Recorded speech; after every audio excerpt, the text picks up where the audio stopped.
I got involved with a group of men who were going out and serving chili dinner to the homeless encampment. And in time, the main guy who spearheaded this and we made the chili at his house, he moved back to Switzerland. And he says to me, "You're going to have to make the chili at your house." To which I said, "I don't have time for that." That's when we got teamed up with the rescue mission. That was my first intro to the rescue mission. He just kind of cut through all the red tape and said, "We would love to support this endeavor." It just became a passion of mine because I got to see the life change that would happen.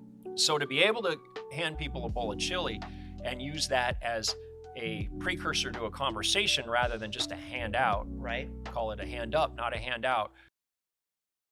I am John Patterson, and welcome to the Driven Leadership Podcast, where I get the honor of talking to so many wonderful driven leaders, both inside our automotive organization and outside of the organization. And today I am so lucky to be joined by someone I consider a very good friend and a mentor to me, in that he is running a not-for-profit that changes lives on a daily basis.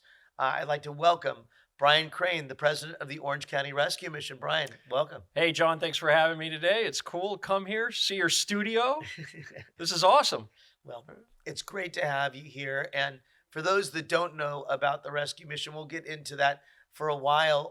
But in the beginning, talk to me about a guy. Talk to me about your family. Tell everybody who you are, your beautiful wife, your kids. I think that's most important so that people get to know who they're going to be hearing from. My name is Bryan. I've been married to my wife, Natasha. We just celebrated our 25th anniversary. Congratulations. Yeah, well, it feels like yesterday. It really does. You know how fast things go. And then we have 16-year-old boy-girl twins who are sophomores in high school, and a 14-year-old daughter who's in 8th grade. Excellent. They're 20 months apart, so we have 3 kids that are 20 months apart. Wow. They talk about Irish triplets. You're kind of in that range there with 3 kids all in and around the same age. Yeah. So when they were little, it actually, people say, with twins, how do you make that happen? And I always say, it's really not that much. You have the whole apparatus is in place already. You have to feed them at a certain time. They have to take a nap at a certain time. So in many ways, we just kind of blew that all out. And now as they're getting ready to go to college, we'll face 3 kids in college. And Oh, yeah. Both exciting and a little bit crazy daunting at the same time. Yeah, Yes. daunting at the same time. Yes. Well, Yep. I think it's important for all of our listeners and viewers to get a good feel for someone's background as to how they got where they are. So the rescue mission is an amazing place, but when you got out of college, that wasn't the first on your to-do list, right? You were involved in so many other things prior to getting involved in the rescue mission. And I think it's important for those people that might be listening to this that think, well, I'm in one space. How do I connect to the other space? So Yeah. talk to us about what you were doing before you joined the mission. Okay. Yeah. In many ways, the rescue mission is a completely second career to me. And so when I was in college, I went to USC. I was a business major, and a friend and I, we started a company. We started a business in college that was providing material to radio morning shows. So if you subscribe to our service, and you were a morning show host, we would give you enough content to every day be the funniest guy in the room, the most informed guy in the room, sound like you're the most intelligent with very little preparation on your part because we're doing it all for you. And we ran that business for 19 years. Wow. In fact, hearing you talk about it at the beginning, I was thinking that there was a moment for me in college when I had an offer to go work for Deloitte and Touche. I was going to go be a consultant. Yeah. And but we had started this business and it was doing pretty well. And it was just I sat down with my dad and I said, "What do you think? Should I pursue this or go into consulting?" And he said, "If it doesn't work, you can always go back, get an MBA, restart, but you don't get a lot of opportunities to start a business." And I really appreciate that advice, because the safe thing to do is go be a consultant, right? Yeah. And that was sort of it's laid out for you Yeah. what the steps are. We operated that business, and that business still exists today because we sold it 10 years ago, and our crew that was there at the time, almost most of them still work for the company that acquired. Wow. So that's pretty cool. I feel really good about that. But to get into the rescue mission, so about maybe 7 years prior to selling the business, I got involved with a group of men who were going out and serving chili dinner to the homeless encampment in Santa Ana, which Hmm. is sort of Orange County's equivalent of about as rough as it gets. Right. And every Thursday night, we would go down and serve dinner. And in time, that grew into quite an endeavor. We had all kinds of volunteers, and it was totally homespun. It was some guys that had met at church, but even that, it wasn't a church sponsored Hmm. ministry. It was just us doing it. And in time, the main guy who kind of spearheaded this, and we made the chili at his house, so Yeah. his was important. He moved back to Switzerland, Huh. and he says to me, Bryan, you're gonna have to make the chili at your house. To which I said, nah, I don't have time for that, because I was running my own business and all that. And to make a long story short, that's when we got teamed up with the rescue mission. That was my first intro to the rescue mission. And I didn't even know what the rescue mission was. Right. And at the time, our very first meeting was with the then president, my predecessor, Jim. Yeah. And he says, oh, yeah, we'll make the chili for you. Here's a vehicle you can use. He just kind of cut through all the red tape and said, we would love to support this endeavor. I thought, wow, this is an interesting guy. Yeah. He makes stuff happen. I like this guy. And in time, I became, it just became a passion of mine, because I got to see the life change that would happen. I'll even backtrack a little bit. Before we got with the rescue mission, it was like, here's a bowl of chili. It was a nice thing to do, but it kind of felt like we weren't really helping people, Right. in a major sense. Getting teamed up with the rescue mission, now we had an avenue to really help people. And that kind of gets into what the rescue mission does. The rescue mission provides an 18 to 24 month program to people who are either homeless or near homeless, oftentimes dealing with drug or alcohol addiction, mental illness issue, domestic violence, something that's getting them to the point where they're on the streets or living in their car, and gets them back to being self-sufficient again. So to be able to hand people a bowl of chili and use that as a precursor to a conversation rather than just a handout, Right. call it a hand up, not a handout. Now there was purpose and meaning in that.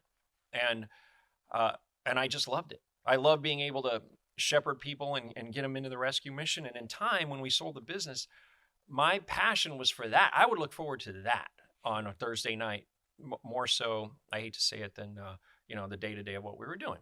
And so there was an opportunity that came about to go work at the rescue mission. So that was 10 years ago. Wow. And I went to work there as the chief operating officer in 2015. So 9 years ago, almost 10. And then I was promoted to CEO last year. That is, that's an amazing, transition. And, it's funny. We were talking to Charles Antis from Antis Roofing not too long ago, and he's a storyteller. And I always think that the best image for people to see career change, to see life change, happens in the story. And your story is so on point, right? Starting with serving a little chili with some of the guys that you know, Yeah. and it turns into relationship building, which turns into, holy smokes, I'm gonna, once my business is out of the way, I'm gonna be part of the rescue mission and be not knee deep but neck deep, all in. Yeah. Yeah. So walk us through, so those people that don't know about the rescue mission, Mhm. educate us a little bit. So you talked a little bit about Mhm. the people that are there Mhm. and how they get there, but walk us through what happens when people are there. Yeah. So we operate 8 campuses throughout Orange County, and they range in the sort of scope of who they're servicing. Like we have one specifically for military veterans. We have a ranch property that right now is just for men. Our flagship campus is in Tustin, about 5 minutes from here. Yep. It's called the Village of Hope, and we can house 262 formerly homeless men, women, and kids there. And the people that go into that program are, on day one, they have a volunteer job assignment. And so when they come in, they're assigned to the kitchen or the grounds crew, the warehouse. And the idea is to get in the habit of coming into a daily responsibility, just kind of that rhythm of being accountable and doing things. And that's kind of the step one. A lot of people, believe it or not, they come in from having been on the streets. there's fear, there's anxiety. If you think about what it must be like to actually live on the streets, Yep. you have to live with one eye open so that there's a chance you're going to get robbed at Yeah. so a lot of times it takes people 30 days just to come down from that heightened level of anxiety and Stress. attention. Yeah. So they kind of gradually work into the rhythm of the place, but in time we want to help them with all the challenges that have led to them being in the situation that they are. For many it's drug and alcohol, Right. and so a lot of people, we provide sobriety coaching. We do what's called Celebrate Recovery, which is, for lack of a better term, this is a sort of crude analogy, but it's a Christian version of AA. Yep. So there's a sobriety coaching. We have a legal clinic on hand. People need on site. People need to help with civil and criminal issues, depending on what it is. And then we do vocational training. That's a big thing. Yep. Is if people are coming from a background where maybe they dabbled in medical billing before things went south, Yep. we're going to help them get that certification back. At our ranch program, we do a construction training program where they get to dabble in learn how to hang drywall, do a little electrical, do all with the intent of giving them enough skills to be useful Right. on a job site if that's something they wanted to pursue. They don't have to, but we want to equip people to have options Yep. when they come out. So the vocational training and the adult education is a pretty important component. One other thing I'll say is, if you come into the program and you don't have a high school diploma, you're going to get it by the time you're out. And for some, that's a long road. Yeah, for sure. Some people, we've had guys that are in their 60s who dropped out of high school when they were 15, get their high school diploma. Oh, that is. And you know how awesome that is? Oh, beyond. The amount of confidence that someone has when they do something that they spent their entire adult life thinking that they couldn't accomplish is enough to make you want to go to work every day. And it happens all the time. So that's in a nutshell what we do. With the goal is, at the end of your time there, we want you to be full-time employed, Mhm. hopefully in a job where you're being paid the highest wage you've ever had, that you're able to afford your own place in some shape or form, Mhm. and that you have enough money saved up for an auto incident or a health incident, whatever it is, so that the first storm that comes your way doesn't derail everything. Right. Yeah. So the whole hand up, not a hand out. Yep. And I think that's a piece that so many people don't understand. And those that have never been to the rescue mission, I think, are typically blown away when they go to the Village of Hope, because it is anything other than what Yeah. most people imagine a rescue mission to look like. Wouldn't you agree? People think that when they think of homeless anything, they think it's some soup kitchen with that smells but one of my predecessor, Jim, he had this vision of beauty in everything that you do. Beauty instills a sense of dignity in the people that we serve. So the campus is beautiful. There's fine art in the campus. There's in the chapel, there's stained glass windows that were created just for the chapel. And we've had women walk in and just start crying and say, "This is for me." And when you can instill that level of dignity to people, almost instantly they glob onto that and want that for their own family, and they're motivated to then want to succeed. So having a beautiful campus that is well maintained Yep. is by design. It's not sort of a side effect of the whole thing. That's by design, because we think that helps people move along faster than through their program. I'm sure of it, because I remember the first time I stepped foot on campus. Obviously, I've been there.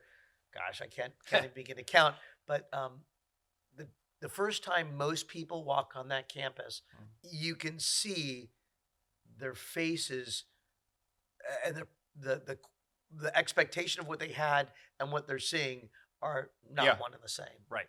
Yeah. So talk to us about core values of the mission. Do you have, there's some core values or some key items just for the staff and for the students? Yeah.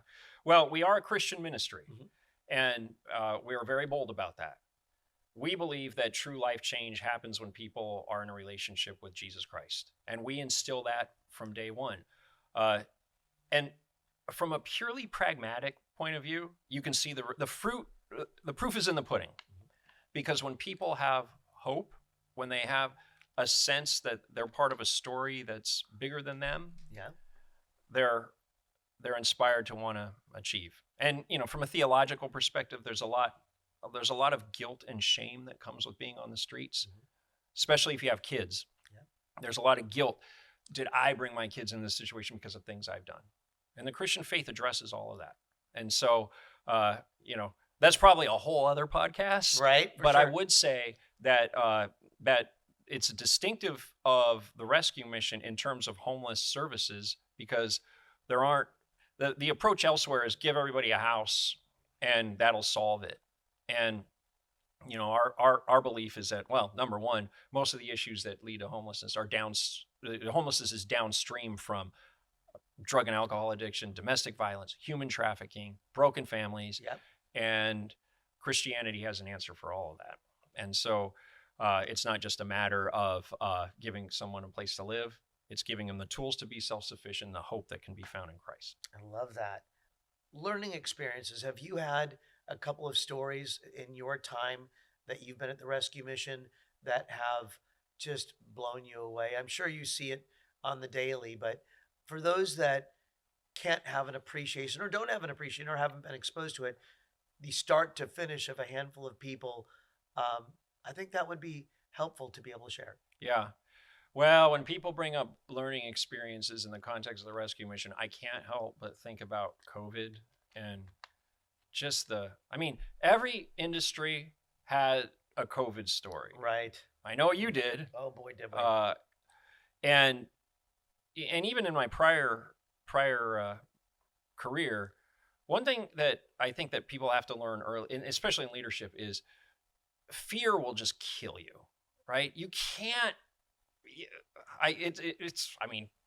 Franklin Roosevelt was right. We have nothing to fear but fear itself. Right. We do have things to fear, but fear will just kill you. And during COVID, we saw fear in every sphere of life. Yes, we did. And in homeless services, what we were doing, they were literally, other than us, they were telling people they couldn't come into the shelters. It was crazy.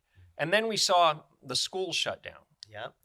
And seeing the school shut down, do you know how hard the people that made the decisions to shut down the schools were not in the same position as people that have to go to work every day. Right.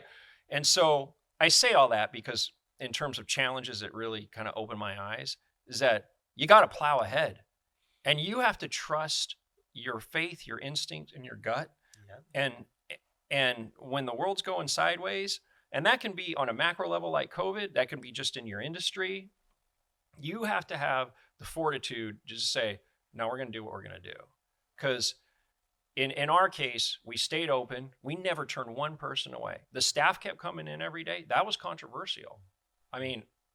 Most places are like, everybody's going to work from home. Well, you can't work from home when you have a campus full of people that need to be fed, that need services. Yeah. And so we persevered. And in the end, I think it even though it was a touch and go at the beginning, I think our staff, they were heroes. They were, there are a lot of other industries where they were heroes too, but our staff were heroes and they knew it. And there was a pride and a dignity that came with it, that had we cowered like a lot and just said, well, we're just going to shut down for the next 6 months and ride this one out, it would have been devastating. But instead, everybody grew from the experience. Massive bonding experience from going through the trials of a COVID, of a national pandemic. And I love hearing that because our business, same way, right? We have cars coming in. Customers' cars are breaking down on the daily basis.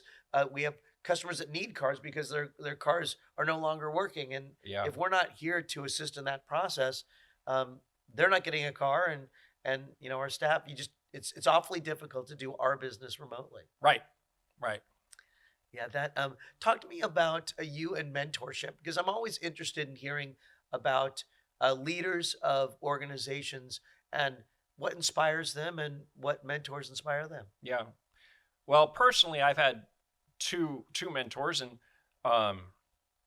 that I would just rattle off real quickly. First was my partner at our prior company. His name's Johnny Vega, and he was my business partner, but he's also older than me when we started it. And so, and then my other mentor would be Jim Palmer, who was my predecessor at the rescue mission. Also, both men are about 10 years older than me, Gotcha. and uh, and yet, even though we were scrappy entrepreneur in a private sector, and then Jim, we were a more established and a nonprofit, two very different. For sure.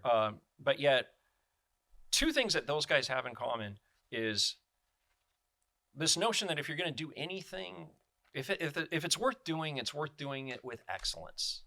And I think both guys really sort of inspired me in different ways that if you're going to do something, do it well, do it with beauty, do it with dignity, spend a little extra money if it gets you in front of customers, and then the other thing is cut out all the unnecessary steps. Yes. Keep it simple.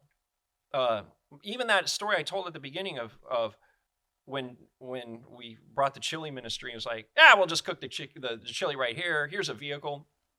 We had been to several places asking, could we use your kitchen? Even churches, could we use your kitchen?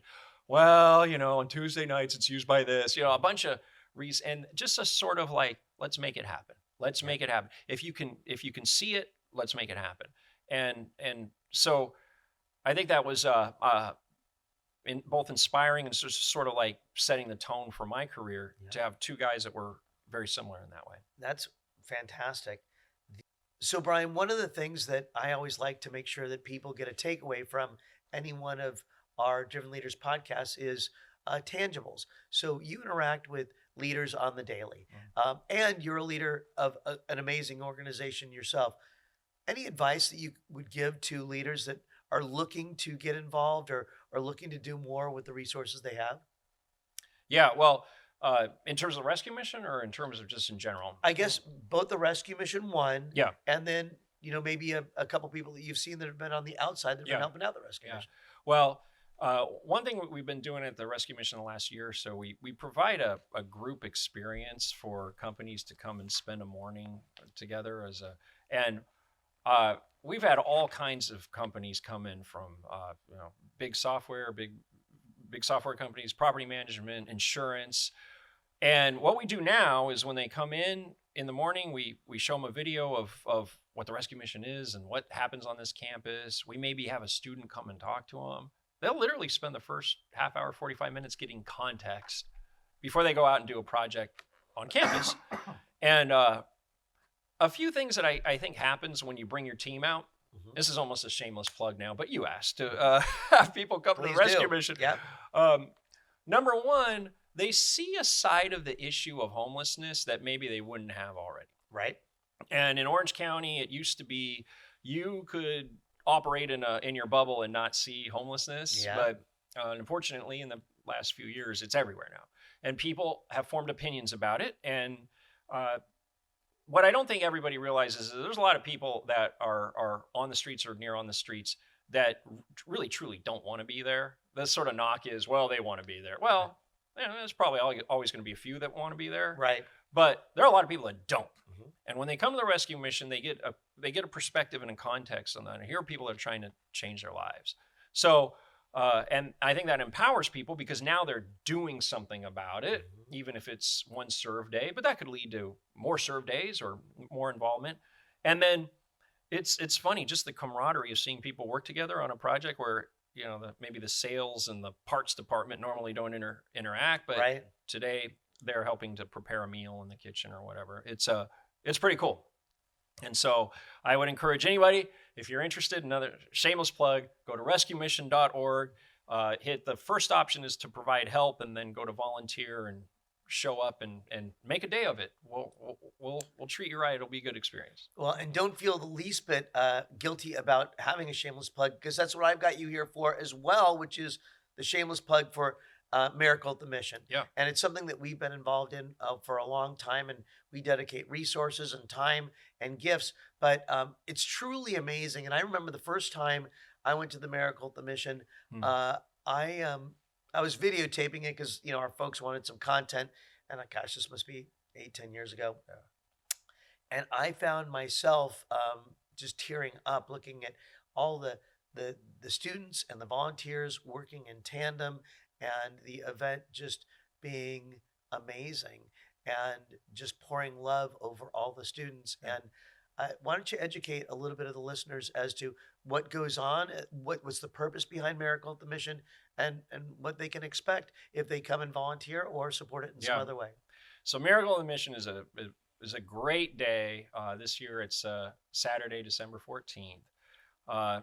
And John has been a huge part of this for many years. And what he does is raises a ton of toys and gifts for both the kids in the program and then the adults. So let me address both of those. So what happens is we bring all these toys in, and then the parents of the people in our program get to go shopping. So they're there without really a lot of resources. And if you think about it, there's a lack of dignity if you can't provide your kid with something on Christmas. Let's just be real about that. It's kind of sad if you can't get them something. And so they get to go shopping, and then they wrap the presents so that on Christmas morning they can give their kids presents. So there's one side of the house. And then in a whole other section, the kids are shopping for their parents. So we collect things like gift cards and wallets and perfumes and hats and the sort of thing that a kid would want to give his mom or dad. Yeah.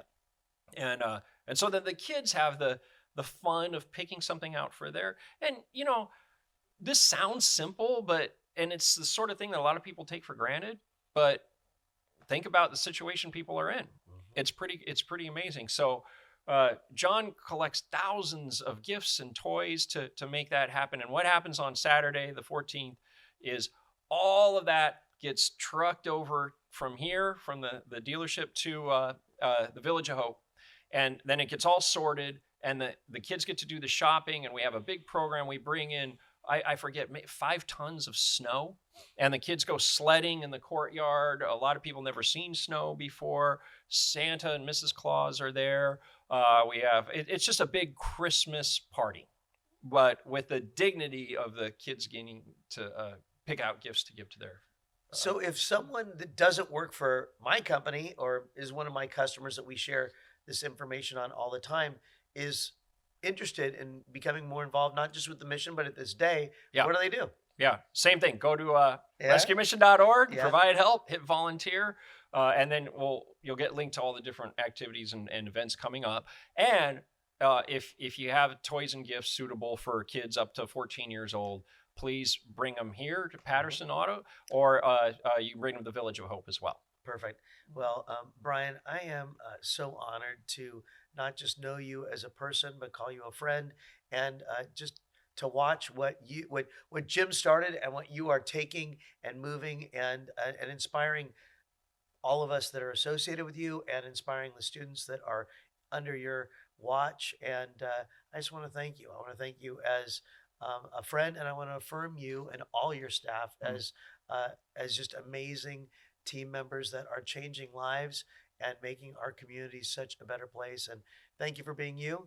And thank you for joining us for Driven Leaders today. Well, thank you for having me. And thank you for what you do, too. There are very few business leaders who are as active in helping. And I know it's not just us. I know you do a lot for other entities, too. And, it's inspiring that someone who has as much on their plate as you do makes time for the things that you support. So thank you for what you do, too. Well, thank you. I appreciate it. All right. Thanks for listening. And until the next time, welcome to Driven Leaders Podcast. And we look forward to sharing this episode with you in the near future. Make it a great day. Thanks for joining us for the Driven Leader Podcast. And thanks to Bryan Crain, the president of the Orange County Rescue Mission, for sharing with us, sharing the story of the transition from an ad executive to a nonprofit, sharing the story of the change that happens and the dignity that is provided through the Orange County Rescue Mission, and sharing with each of you listeners how you can get involved, one person, one step at a time, to really change the lives of others. And hopefully you want to participate in the Miracle at the Mission as well. Thanks for listening to the Driven Leader Podcast. And don't forget to like, share, or subscribe so that we can share it with others and make an impact and create more driven leaders throughout our community. Make it a great day.